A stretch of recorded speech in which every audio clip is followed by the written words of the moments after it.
neko nekaitēja īsti. Vecvagars pret Veselo nostaigā. Nu, pagaidām tomēr šajā spēlē it kā visas zīmes rāda Ventspilsnieku virzienā. Jā, pagaidām tiešām bija iespēja ASK Rīgai pierāva, un tas arī viss. Jā, pāri netika. Un Jakovičs nāks laukumā Vecvagara vietā. Jāsāk izvērtēt Bramleķi pa brītņiem izgājienu. Atcerēsimies jocīgās spēles pret Lietuvas Rītas, kur viņš uztaisīja arī tāds nevajadzīgs gājiens. Vēl tur pāris, jā. Nu, arī šeit nostaigāts, arī šeit neizdodās izpildīt savu iemetienu, vairogam kļūt, un tas pats atkal atpakaļ. 2 minūtes 50 jāspēlē, laika vēl ir tomēr pietiekam daudz. 9 punkti ir 3 metieni. Tālmetieni, protams, jā, bet principā. Gan Buškovits un Valders ir laukumā, līdz ar to, ja izdodas viņas tomēr līdz metienam dabūt. Un ko tagad? Metīs ļoti grūti, metienu nav. Jā, nu Vairogs ļoti aktīvs aizsardzībā un sots Antonijevičam. Vairogs ir aktīvs un veiksmīgs, bet Valtera aizsardzībā. Un šis metiens arī, protams, nebija labi sagatavots. Bet Ventspilsnieki var mest sots, izmantot to, ka pretiniekiem ir pārsniegt norma. Tā kā ik pēc brīža tagad spēlē ir pauze, kas ļauj atpūsties, sakopot spēkus, un tas ir par labu komandai, kas ir vadībā. Jā, pēc interesantākais, ka Pelmans un Gabrāns tā arī savi nospēlējuši. Pagaidām laukumā arī vairs nerādās. To, cik arī nav īstas vajadzīgas tagad. Otrais sastāvs. Vairāk tas, ka nav vajadzīgs, es domāju, jā.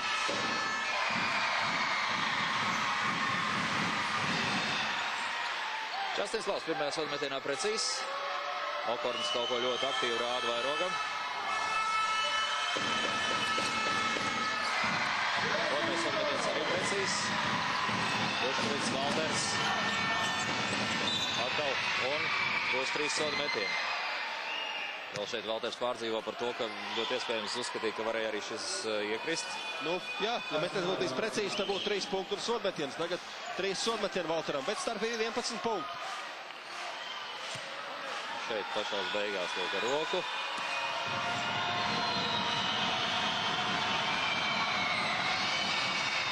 Un pirmais sodmetiens ir Parīs.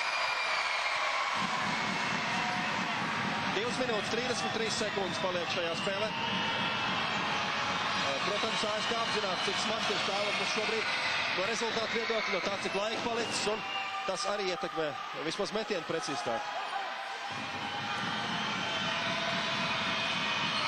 Valders vēl gatavojas šim pēdējiem sodu metienam, tas ir precīzs. Nav dabūts rezultāts, kāds bija gaidāms.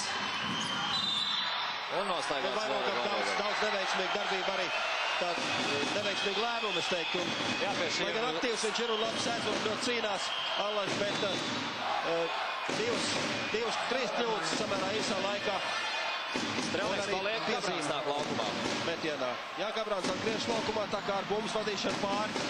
Ventspilsnieki tagad liek savus labākos spēkus. Šeit ir jāuzdodas pārtvert uzreiz. Izdodas pārtvert ātrais uzbrukums. Piespēja un Častins Laus. Uzsvērtu triecienu no augšas.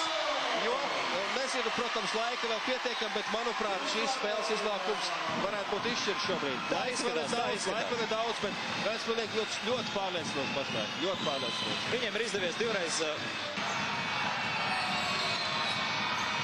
Ir vajadzīgs ļoti rezultīvs uzbrukums rīdziniekiem.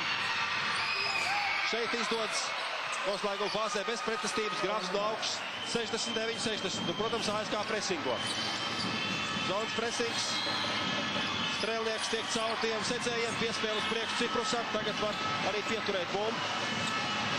Lauš laukuma stūrī, cenšas tikt no turienes ārā, lai nevar piespiest pie sāla līnijas viņu. Lai Ventspilsnieki ir ieguvuši, Gabrāns pret Jakovičs, 4 sekundes, Māna, garām netiek, met pāri, metiens neveiksmīgs. Pusotra minūte paliek. Buškovits ātrs 3 punktieks precīzi, 69-63, ASK izdodas panākt sāsinājumu šajā spēlē. Piezīme, bet piezīme nozīmē sodu metienus uzreiz Ventspils komandai, tā kā tas ASK nav iegūms. Buškovicam tā ir pirmā, bet šoreiz vairāk svarīgi tas, ka komandai jau ir pārsniegt norma. Un Raimonds Gabrāns uz sodlīnijas.